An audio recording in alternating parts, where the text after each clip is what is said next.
Hey everybody, welcome back to our furniture flipping adventure. My name is Sarah and I've not been feeling very well, so you're going to have to deal with my voice instead of my charming smiling face. But this week I'm taking on this jewelry armoire that I bought at an auction for $12. Being a minimalist in the jewelry department, I cannot imagine anyone owning enough jewelry to warrant such a large case to hold it all, but I'm sure there's somebody out in the world who needs this. And since it has some damage, it is a perfect candidate for a charming makeover. So let's go ahead and get started.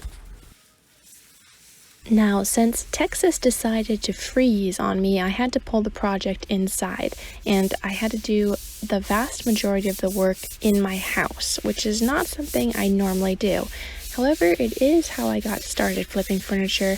I used to do it all in my kitchen before we moved to Texas, and I was given space in the workshop where you see most of my flips done.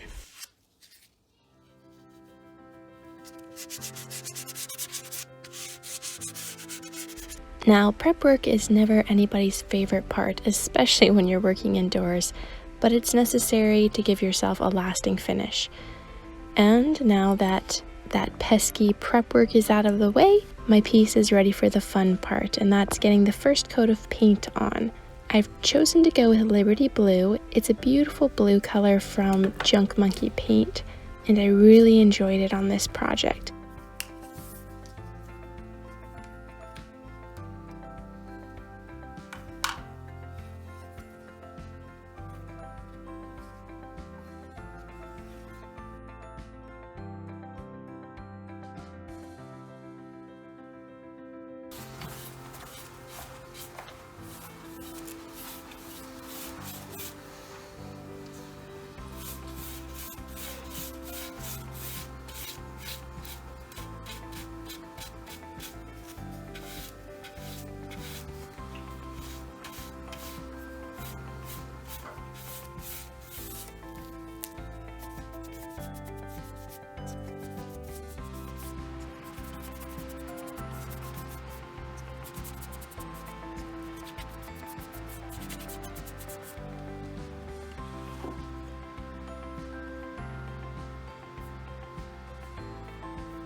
Now, I had half of a plan starting out with this piece, but as soon as I started to get this color on, it was giving me Beauty and the Beast vibes, and I couldn't ignore it. Please tell me I'm not the only one reminded of Beast's coat with this beautiful blue color. Anyway, I probably watched that movie way too many times as a child, but I knew that I wanted this little jewelry armoire to look like it could belong in the background of Beauty and the Beast. So yes, prepare yourself for some gold later on. For my second coat, I decided to paint the drawers in, and I paid for that when I pulled them back out and saw the ridge that it created, and I had to sand it back down and paint that part again. So, lesson learned. Again, I've learned that lesson before, but it just seemed easier at the time.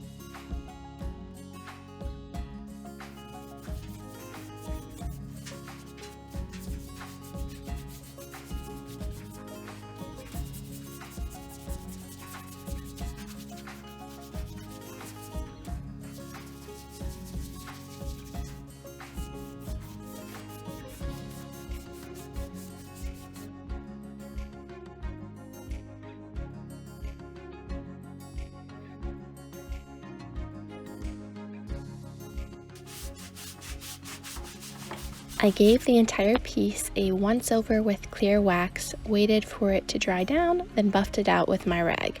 After that was done, I went over the borders and edges with a black wax, and before it had totally cured, I buffed it back a little and in towards the center of the piece, hoping for a more gradient look. I love how this deepened the color and gave me such a rich tone in the end.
My grubby little gold fingers got fingerprints on one of the drawers, but I was able to take some clear wax and remove that really easily.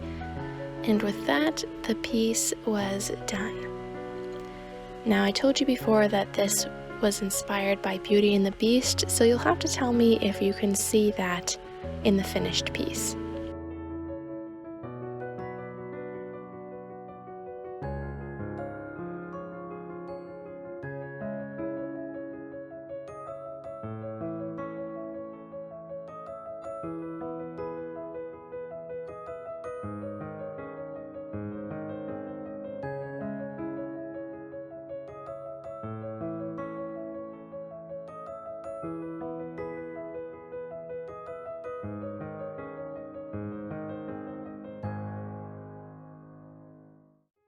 I also was able to buy 2 of these same jewelry armoires at the auction, and I have another one to do.